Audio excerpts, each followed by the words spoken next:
You're listening to Community Voice PHL, an award-winning talk show that informs, engages, and inspires.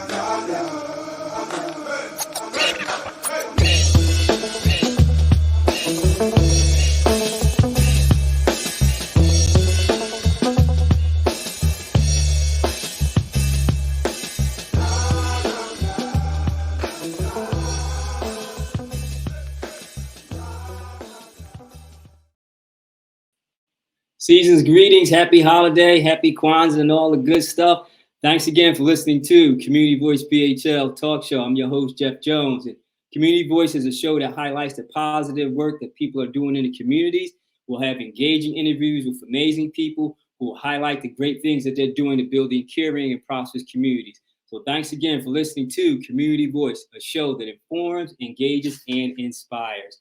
So again, as I said, for all of us right now, we're celebrating holiday time and we're getting into the festivities of the season. So kudos and celebration to you in that regard. And I want to thank everyone who's always been consistently supporting Community Voice and following us. And you know where we normally land at. We normally land on Instagram, Community Voice PHL. That's where you can mostly find us at. And then, of course, we have our Apple podcast. We have our YouTube channel. And then we also, if you want to send feedback to anything that's happening in your community, or anyone you would like for us to highlight, you can send us an email to communityvoice@gmail.com. communityvoicephl@gmail.com. Make y'all think I got a new email. I'll give y'all a different email. Y'all be trying to track me down. Be like, Jeff, what happened? It's communityvoicephl@gmail.com. So I want to give that shout out to our social media and all those who want to continually following us. Have a great, exciting show today. Have a good community activist and advocate and educator who's going to talk about the power of women in politics. Community leader and advocate, Michelle Conquest-Prettyman. Going to have a dynamic conversation with her about the power of women in politics. But before we get into the show, as we always do, we inform, we engage, and we inspire. I'm going to give you some information to inform you about.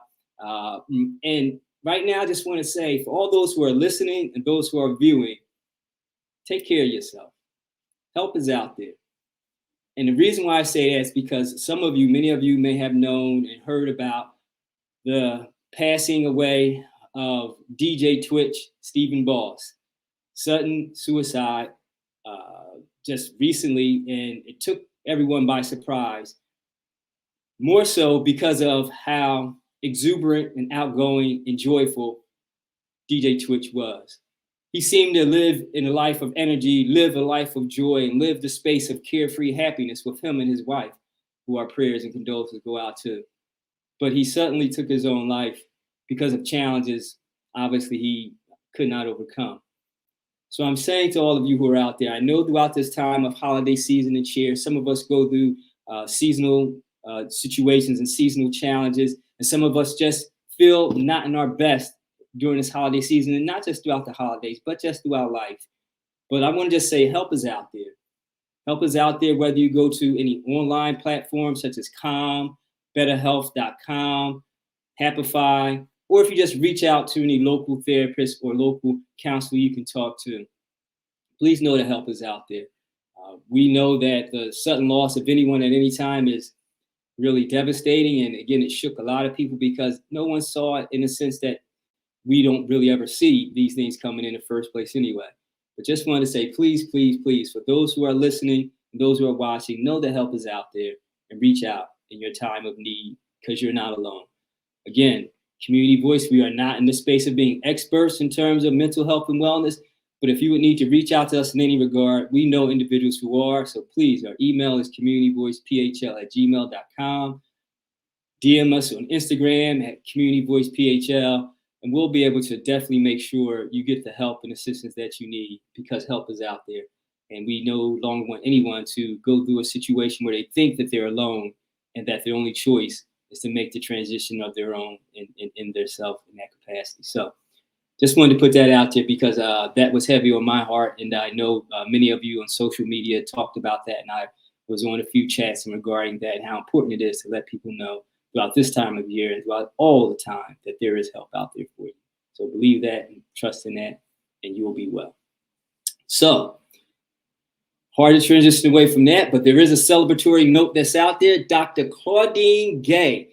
Shout out to my sister, Dr. Claudine Gay. She is the first Black woman to be elected or selected or placed as the newly named president of Harvard. Shout out to her. So I'm excited about that, because I'm Ivy League dude. So, anytime anything in the Ivy League gets a shout out for some Black folk, I'm going to be there shouting them out. So shout out to Dr. Claudine Gay, newly named president of Harvard University, the first Black woman to do that, second woman in all, but first Black woman to do that. She's not going to take her post until July 1st, 2023. But hey, we're going to be celebrating right up until that point, and it's going to be on and popping. Harvard ain't going to be the same. Harvard ain't going to be the same. But nah, really, I'm just joking, but it's exciting news with that situation there. So I wanted to shout out to Dr. Claudine Gay for being the first Black woman to be named president of Harvard in 2023, July 1st. That's a happy time, happy situation. And as always, with this being holiday season, want to always shout out some Black-owned businesses or people of color that owning business in the tri-state area so that you can go and shop and support and, make it known that you understand and support their business and appreciate them. So my man, Faheem's Hands of Precision is a spot for professional barbering services for men, women, and children. So, if you want to get your line up, your shape up, your do, go to Faheem's Hands of Precision, 2100 South 20th Street. Go down there, check them out, tell them Community Voice sent you, and you might get a little discount, a little something. But nonetheless, Faheem's Hands of Precision. Check them out, because I know y'all want to go to those family functions and those soirees and those galas, so you got to get your do right and your line up straight. So Faheem's Hands of Precision, 2100 South 20th Street. Check them out. And if you're out there shopping about, you get a little hungry, stomach get a little grumble, South Philly Barbacoa is a Mexican hotspot located in South Philly's Italian market area, where restaurant owner Christina Martinez cooks up Mexican-style, home cooking cuisine. Bar none. Perfect. Go down there, check them out. South Philly Barbacoa, 1140 South 9th Street. Go check them out, because I know you out there, you shopping, you get hungry, go down there and get your grub. And if you need some nice educational, informational things that you can give folk, because you give them technology, you give them TVs, you give them all that stuff, right? Give them some education, give them some knowledge. Go check out Hakim's Bookstore and Gift Shop. Hakim Bookstore and Gift Shop is a family-owned and operated business for over 59 years. Man, I'm about to say 20, man. They almost tripled that.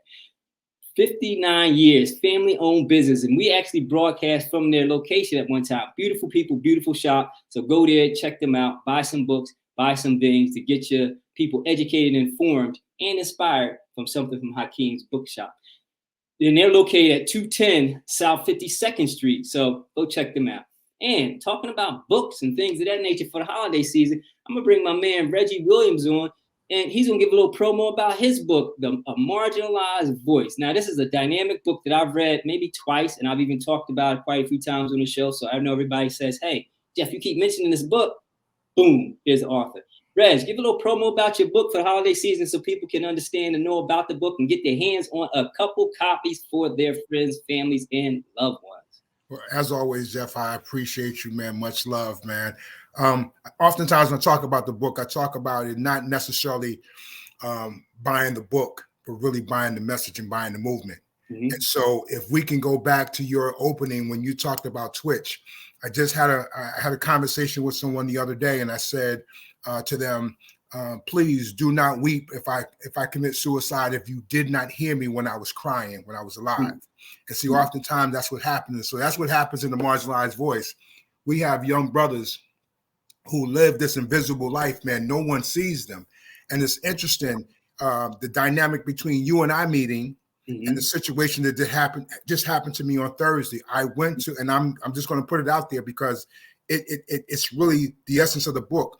I go to a fundraiser that's a Black organization, male organization, for the benefit of young Black males. And I walk into this event, and I'm there for an hour, and not one man spoke to me.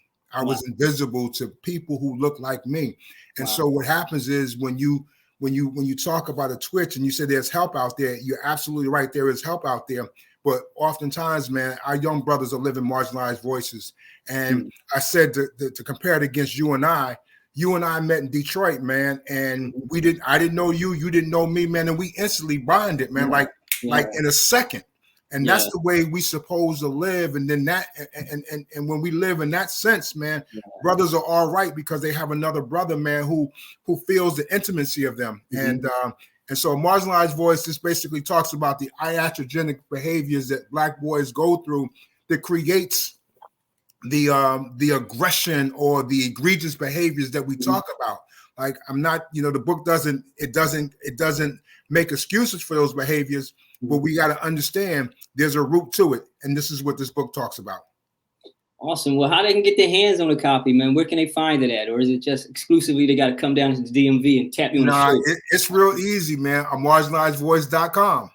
Just go to marginalizedvoice.com, click on book, and they'll take you right there, and I'll hook you up. Okay, that's what's up. And we'll have that information in the show notes of how you can get the hands on the book. And definitely appreciate you being on the show to promote the book. For some reason, man, I thought we met in the DMV. Was it Detroit, though? We met in Detroit, man. Oh, wow. We met in Detroit. Come on, you can't forget the lady at I don't. Old girl still after you. oh, there you go. We have to tell that story one day, but in Detroit, man. You're from Philly, I'm from DC, man. We meet in Detroit, man, and we bonded ever since. Yeah, that's for sure. Wow. And again, not to hold you too long because I know we got to get my guest on the show. But again, it was just so organic and authentic that for some reason I thought it was like in your hometown, but I guess it wasn't. Wow. No, it wasn't. It wasn't. Cool. That's cool. And hey, all of you listeners and viewers out there, just know Reggie is going to be on our show in 2023. So be on the lookout for that. And also, just as you are on the show right now, Reggie, I'm going to preview real quick.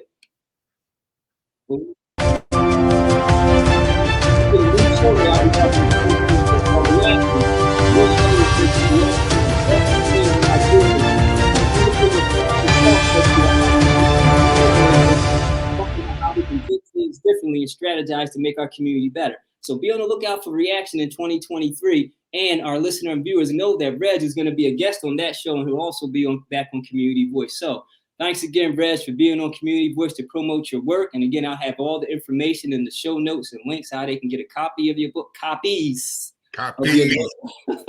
Of your book for those who need to have their hands on it, for educators and informers and activists, because it could be a topic of a curriculum of conversation for community work. And I believe everyone should get that seminal copy of your work. So thanks again, Reg, for being on Community Voice and continue to do the great work, man. And I'm going to come down to the DMV after the holidays, man, and we're going to kick it and go to Bus Boys and Poets. Is that down there that way? Absolutely. We're going to do that. All right. Or Couples Tea. Couples tea. Yeah, let's do that. Let's do couples tea. Eric and Lynette. Let's do that. Mm-hmm. We'll make it a plan. So good talking to you, man.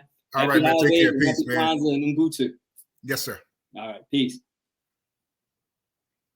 So, yep, that was my good friend, Reggie Williams. He was on Community Voice several times, and now he's actually down there doing continued good work in the DMV area. And again, we're going to have in the show notes how you can get your hands on his book. And it's a very, very inspiring book and thoughtful book, and a book that really just helps us to do better in our communities on multiple levels.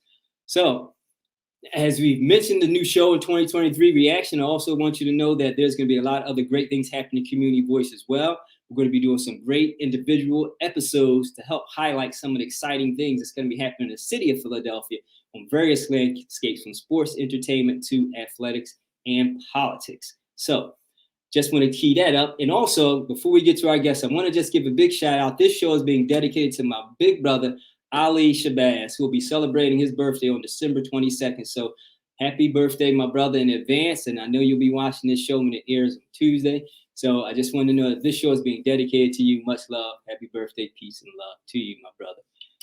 So now, the part we'll always get excited about, because you always have such great guests. And I'm excited to bring this guest on the show because I've known Michelle Conquest-Prettyman for almost 2 years now throughout the course of the pandemic. And I've always known her to do some outstanding and great work.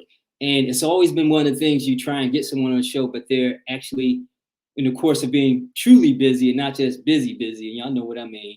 And so it was exciting to happily have the opportunity to get her on the show. Michelle Conquest, educator, small business owner, and activist. Thanks for being on Community Voice PHL. No problem, Jeff. Thank you so much for the invitation. I was elated that you asked me to come aboard. Oh, wow. Using big words. I don't even know what elated means. Hey, Proud. I guess that's like Muhammad Ali said, if it's good, that's me. Yeah, it's good. It's good. It's good. It's good. But no, seriously, thanks for being on the show because again, I've known it's been about 2 years, right? Since I think a little bit more a because little bit more? my oldest son graduated in 2019, Okay. and I Okay. came on board with the Parent Action Committee, I believe, towards the end of 2017, the beginning of 2018. Okay. Okay. But See, I think you really put me to work these past couple years. it's like this. Work is work, so it's not like I put you to something that you do. Work Right, is right. work. I enjoy it. No, it's not really work. I'm just teasing you. I No, enjoy it. I appreciate that. I appreciate that. So yeah, I didn't know. See, the pandemic kind of fogs up timelines at some point because I thought it was like maybe just 2 years, but I guess it's a Yeah, little bit we longer were than just getting started right before the pandemic hit that. us. Yeah. Yeah. Yeah, cool, cool. So let's get into it. You're first of all, you're a Black business owner, small business owner. I don't really like to say small business owner because that's relative to the impact that you're making. But Mhm. you're a business owner. So talk about your experience of being a business owner and share some encouraging thoughts or ideas to our listeners who are maybe interested in starting their own business or maybe have their own business and could be inspired by your insights and like what are your unique challenges that you had to overcome and advice that you could share about being a business owner, a Black business owner and a woman. Okay. So first things first, I was inspired to start my business. It was a hobby turned business. I Mm-hmm. guess more so at the beginning of the pandemic. I started it to supplement my income. Mm-hmm. As you all know, I'm an educator and we don't have the best salaries. So I was, working, doing events, and my friends and family were like, you should probably do this as a business. So lo and behold, I took a leap of faith. I kept doing it on a small level, and then I decided, okay, let's turn this into a legit business. Mm-hmm. So that's what I did. My biggest challenge, I would say, would be just balancing it with having a full-time job. Not to say that it can't be done, but during certain peak seasons, graduation, prime season, Yeah. it's a big juggle, but it's well worth it. I have been blessed to be able to supplement my income and do things that I wouldn't, probably normally have been able to do without it. Mm-hmm. You always see that quote about supporting small businesses because you know you're fueling a dream, but you're helping a family to be able to afford soccer or Yeah. lacrosse or basketball. Think about it like that when you start a business, and that's what it does. It helps you, fuel your dream. You still are able to work a full-time job. And the thing that I say when people say, well, why would you still work? I mean, with business, there's profit and there's losses. Okay. Yeah. The blessing in being able to have a small business while still having a full-time job is it doesn't hit you as hard. Mm-hmm. You go from you're going to take a loss at some point, but Mm-hmm. I encourage you all to just make sure you have a strategy, a plan in place. Mm-hmm. If you are able to have a team around you, someone that's even in your ear, we all had that person, Jeff, that's always like, do this, not that. Those people are valuable assets. I know sometimes we don't want to hear that. We don't really want to hear feedback from others, but that feedback is valuable. I know some of Right. my friends are entrepreneurs, and just the little conversations that we have as far as business are concerned, they Mm-hmm. were very helpful. So use your resources. Go ahead, take that leap of faith and start that business. Yeah, and that's important that you mentioned the fact that it helps to help supplement in a lot of ways because sometimes entrepreneurs or business owners think that they have to stop, drop, and roll and cut off everything and go right into their business, which some are fortunate to do. But the fact that you said it can help supplement that thing, because I never thought about it like you just mentioned, like them fees and them dues. I remember when my sons and daughters, they play, my son played soccer, baseball. My daughter was in softball and volleyball and field. So man, them dues, Yeah. they could be a bit Also, I much. mean, even with what we would consider a fairly decent salary, there's always something, and you want your children to be active and involved in things, but the Yeah, reality of it is it costs. yeah, yeah. That's the true reality of it. So that's what's up. So as your business grows, was it impressed by what's the name again? Impressed by Conquest. Impressed by Conquest. There you go. I knew I was gonna mess it up, so I'll let you take it. It's okay. So It's okay. cool. So yeah. So where can they get like in contact with you if they have an You event? can follow me on Instagram. You can also go to my website, which is Impressed Events. Mhm. Because I have a lot of things going on, I'm only taking limited bookings right now now, but we are available. We have partners who are available. Okay. So just reach out. Our email address is impress@mconquest at gmail.com. Email us, DM us on Instagram, whatever works for you. Okay. We're available. Okay. Cool. Cool. I'll definitely have that information in the show notes as well, so that they can get one of the limited booking engagements with you. You know, maybe if they, you know, say please enough to squeeze them in. Well, I'll tell you, I have to be honest, Jeff. I give first preference to my prime babies. Okay. First preference to my prime and graduation babies. So now, you know, we got over 800,000 listeners, and Lord knows how many of them have babies that go to prom. So they're going to be reaching out. That's fine. I have partners. We can accommodate it. Okay. All right. Well, there it goes. You also mentioned, you know, of course, you're a parent. You talked about the joys of your children graduating and moving on, and you're an educator. It seems to be like that's a bit of a complex balance, being parent, educator, business owner. What's your secret to keeping that balance together? You're also, you know, wife, you know, so how do you keep the balance of all that together and still be able to, you know, be successful in the level that you are? Is that a trick question, Jeff? No, I'm No. no. So I would say the key to balancing it all, the truth of it is there is no real balance on any given day. Things may go awry and you just have to accommodate for it. But I would say planning and preparation. Sunday is usually the day that I plan my week. I talk things over with my husband. We go over what we need to take care of, who needs to be where at what times. My Google Calendar is like my best friend. I live by it. I put everything in it. Even, you know, there are some days when it's so hectic, when I'm on the trail or I'm working or I have another job, I have to put like breathe, like 30 minutes, take a nap. You know, and it's so important to take, you mentioned it earlier. It's so important to make sure no matter what you have going on, good, bad, or indifferent, to make time for yourself. So like I said, it's just a matter of just, you know, where there's a will, there's a way, but it's just a matter of planning and preparation. That's what's up. So those are key things, because sometimes we can rush and pace ourselves through life. We don't even plan for some things. And spontaneity is cool and it's good at times, but for those who are really good at spontaneity, they know how to really be good at planning. So spontaneity seems instinctive. So it's all about planning. Yeah, sometimes spontaneity can cause anxiety. So yeah, you know, yeah, you talking to the king of spontaneity. So you know, when I said help us out, I was talking to myself, because it get help at that time. So yeah, in the spirit of transparency, you know, sometimes that's what happens. Yeah, for sure. So cool. So thanks for sharing a little bit of background about yourself. So on to the topic at hand, the power of women in politics. So we know that you have aspirations to transitioning into public office, and we're excited about that opportunity for you. And we're looking forward to supporting you in any way that we can here at Community Voice. But of course, I just have to put this out there for the regulations that WPPM and Apple Podcasts and YouTube, all of our platforms are nonpartisan. So we are by no means supporting or showing a preference of endorsing any type of candidate in that regard. But we do honor you in the space of your advocacy and opportunity to transition into public office. And so nationally, we know that women of color have become, you know, really, really like popular, if you will, made so more so by the squad.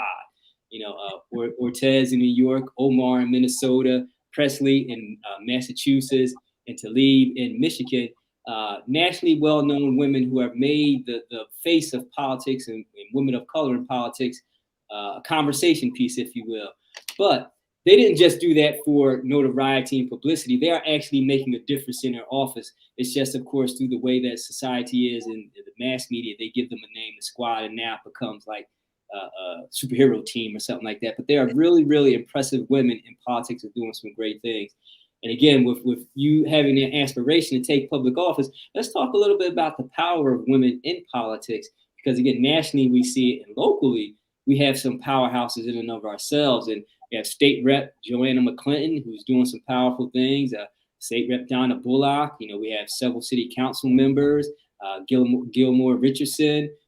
You know, we have Cheryl Parker, who's now, you know, of course, putting herself in a position to be mayor. So we have a lot of women of color. We have Helen Gilm. We have a lot of women of color and women doing great things in politics. So what are your thoughts about the prominence now of women in politics, and why do you think that that's an important key component to the political landscape locally and nationally?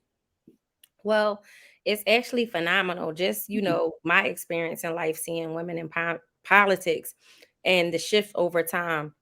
And you said you referred to us as, as if we were superheroes. I think we are superheroes in our own innate sense. We have the ability to be mothers, be wives. We hold all these roles, but and we do it gracefully. And then to go into politics, I believe it was Dorothy Height who once said, "Women are the backbone of every institution." And I used to hear that quote all the time when I was little, but it really didn't make sense until I had my own children and got into the career world. You need that. Women bring a sense of strength, a sense of pride, a sense of perseverance. And there's the other part about it, which people probably, overlook, is that the vantage point of the woman. We have the ability to see things from a different lens. So just allowing us to bring that unique perspective into place, adds a key component. It's unparalleled to anything that you can say. Women, we can juggle things, we balance things well. And a lot of women are very astute. The women that are coming up in politics, especially the ones that you named that are already in office, they're handling their business. They're doing what they need to be doing. Yeah. They're as we call them, they're bosses. They're women bosses. They're bosses. Yeah, and we need bosses because we got a whole lot of employees.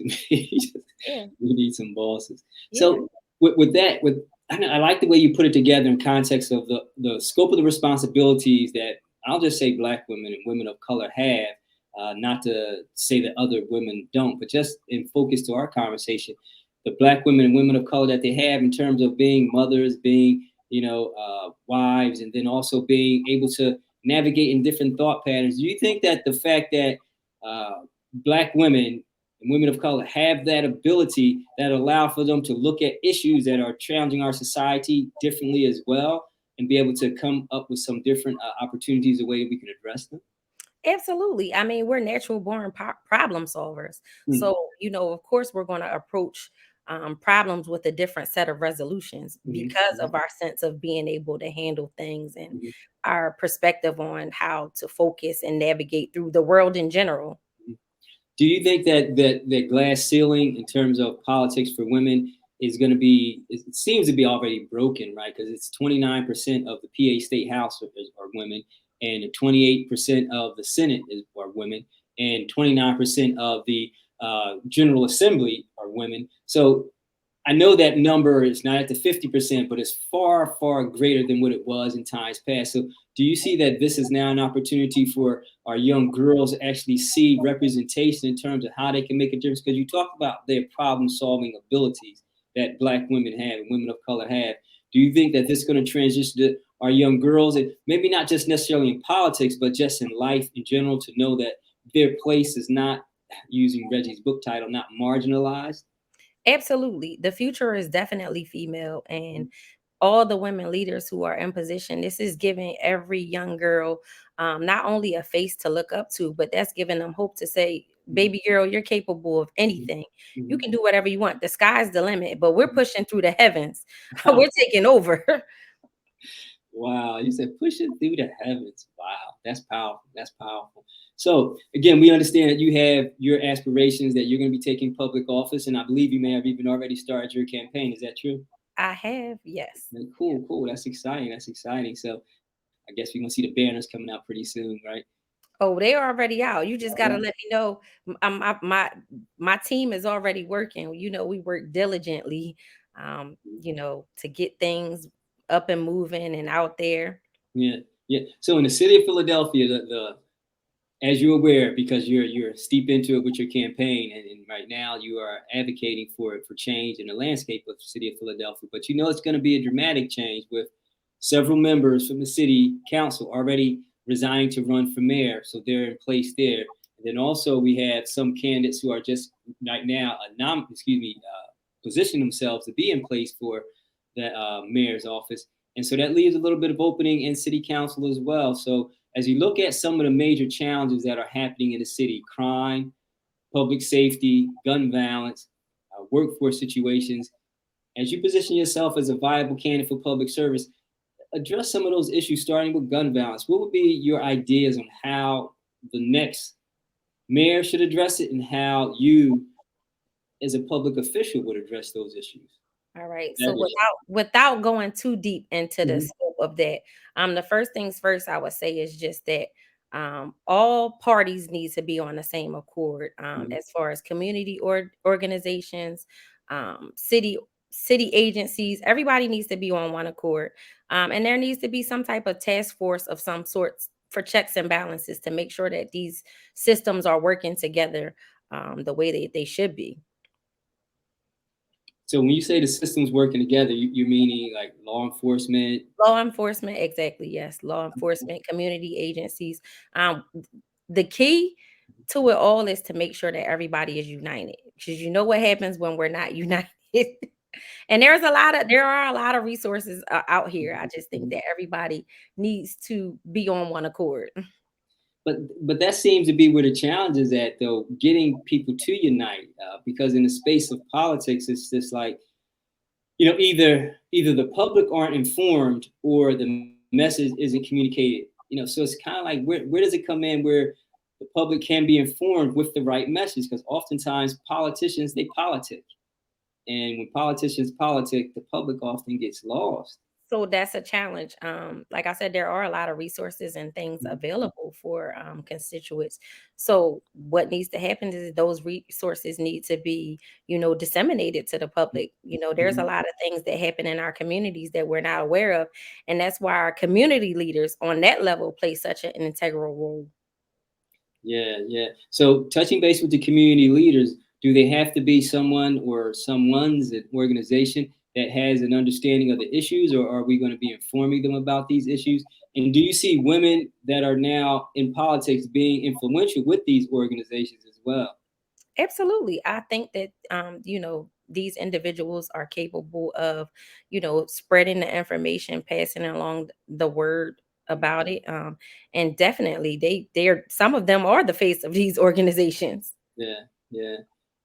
So, putting it out there, are you going to be, if you will, someone who looks at making change, or are you going to be looking at someone who reforms? What would be some of your thoughts and challenges? Again, I know you can't get too much into the political strategy of it, but what would be some of your thoughts in dealing with some of these issues? Are you going to be more in terms of change or reform, or a I different? think there needs to be a combination of both. Like I said, without going too deep into it. First things first, you can't just come and change a complete system. It's not going to work. Not only will you receive a lot of backlash, but it's just counterproductive. So, first things first, work with the systems that are in place, identify, your wins and losses in that situation, and then move forward from there.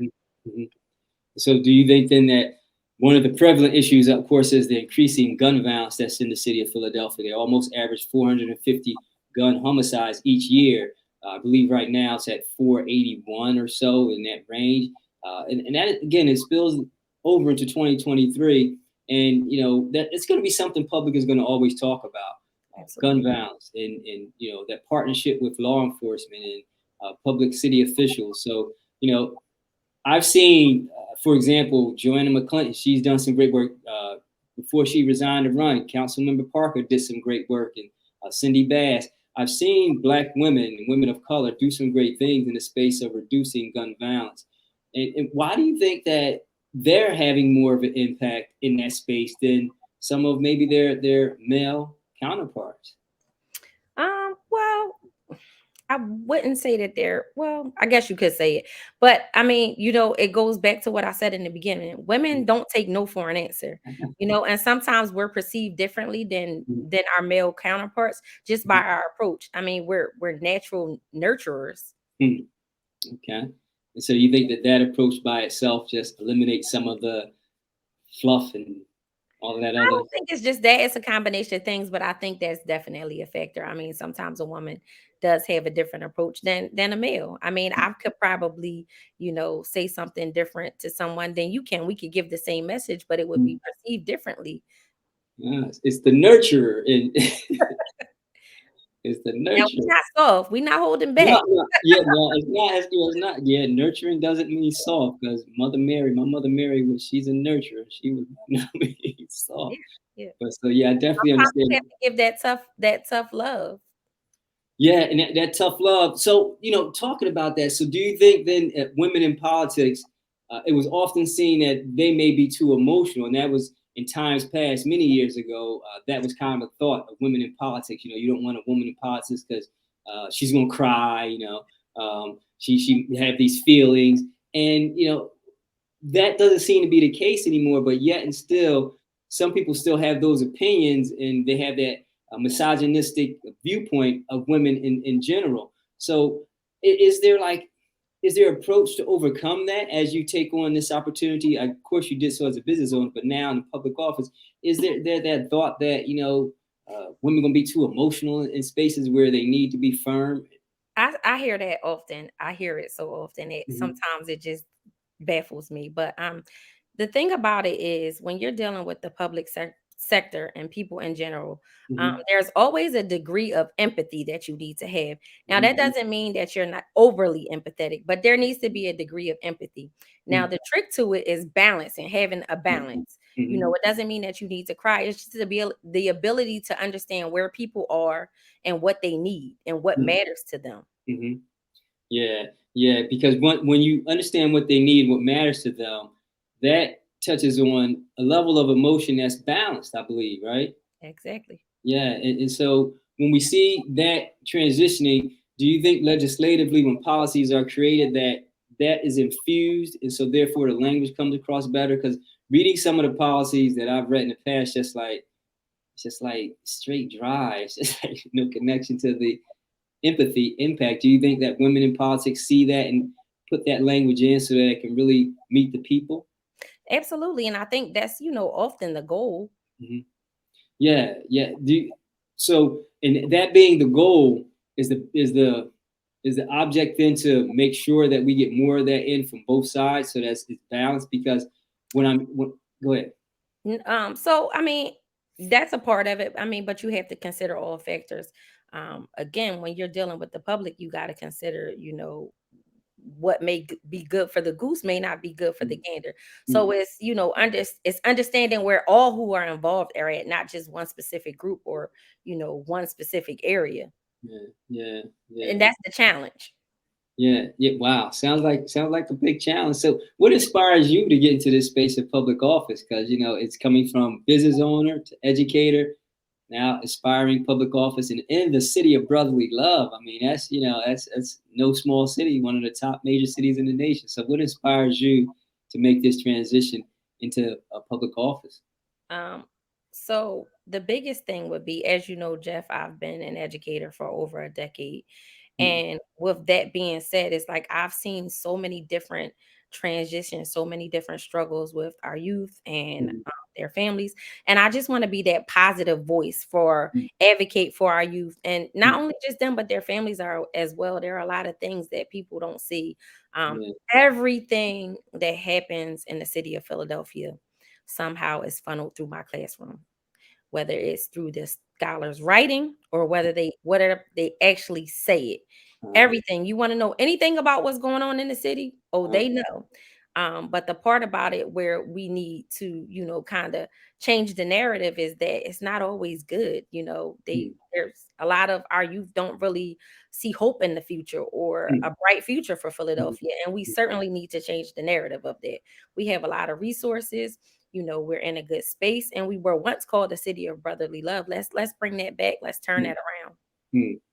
Wow, yeah, and that's true because the classroom can be, and I like the way you put that, because the classroom can be a microcosm of our city. When we look at the youth as they come in from various different areas throughout the city and walks of life, economically, socially, racially, we can get a really good eye into our city. And so, as an educator, and I want to tie this into your political aspirations as well. As an educator, like you said, when you see the youth come to your classroom, you can kind of see a need.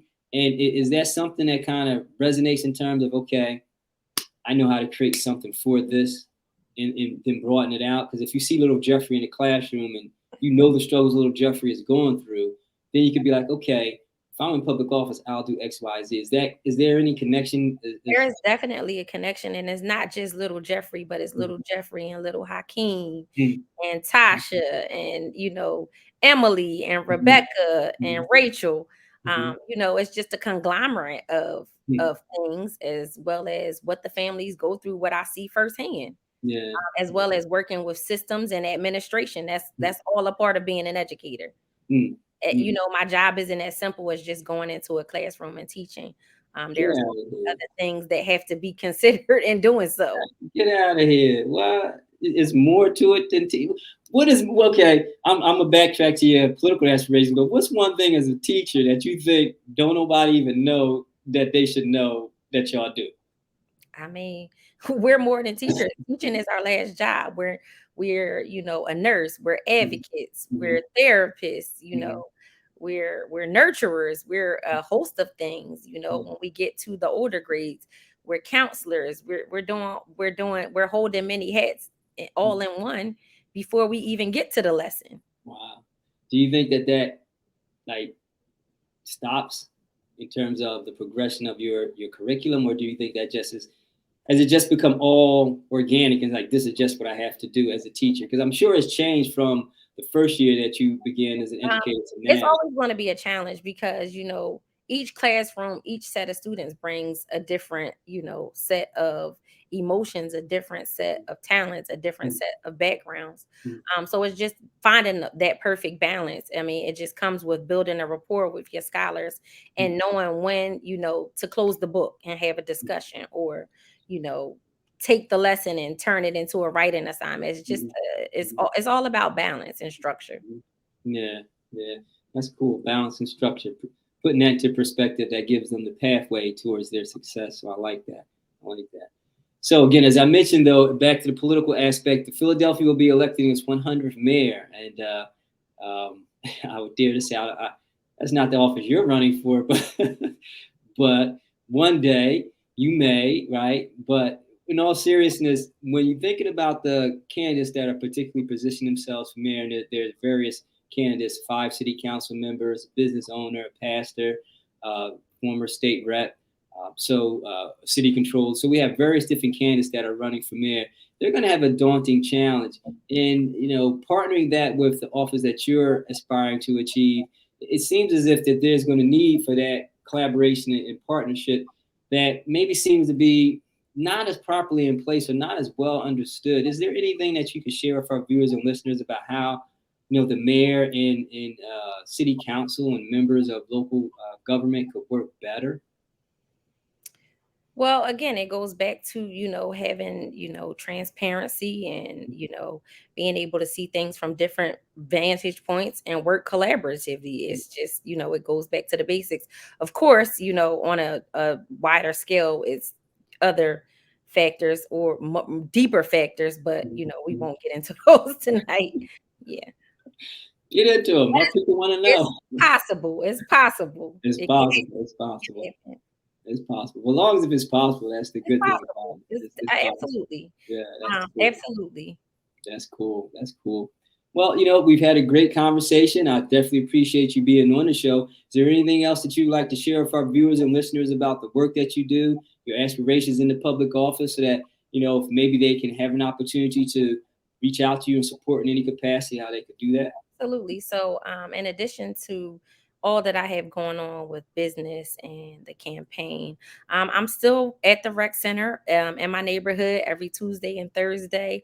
I have tutors set up and people able to give families resources that they need to succeed. So, if you would like to come there, you can come to King Sesson Recreational Center. That's 5001 King Sesson Avenue on Tuesday and Thursday evenings from 6 to 7:30. All right, and we'll definitely again have that information in the show notes as well, so that they can come take advantage of the resources and services that you have to offer. But appreciate you being on the show, Michelle. We'll be talking to you soon, and I'm sure we'll be seeing your campaign information on TV, radio, and all the likes again. But appreciate you for being on Yes. Community Thank Voice. you for having me. I appreciate the invitation. You're welcome. Have a good evening. You too. Take care.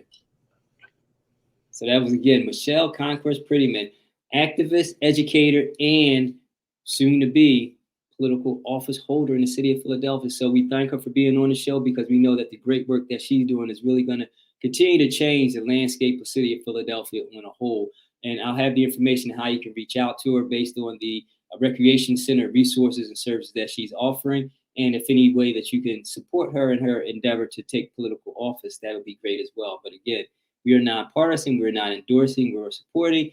We're just advocating and sharing in that capacity. And we're going to invite any candidate out to come and be part of Community Voice. So if the other candidates are out there listening, you can come on board and share your information as well. But we're thankful to have Michelle Conquest-Prettyman on the show talking about the great information that she's sharing. So we're going to wrap it up for this evening. But remember, always reach out to us on Instagram. That's where we land at the most on social media. Instagram is @CommunityVoicePHL. And we also have our Facebook page, which is the same, Community Voice PHL. Everything's consistent in the same for us. We stay straight and true in that capacity. And then also, if you want to send us an email about this episode or any other future episode or previous episode, send us an email to communityvoicephl@gmail.com.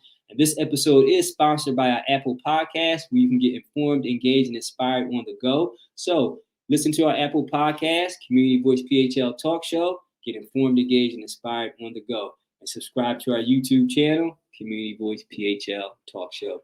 So I'm Jeff Jones. Thanks for watching Community Voice and listening to Community Voice PHL Talk Show. And remember, if it's happening in your community, we need to hear your voice. Peace. You're listening to Community Voice PHL, an award-winning talk show that informs, engages, and inspires.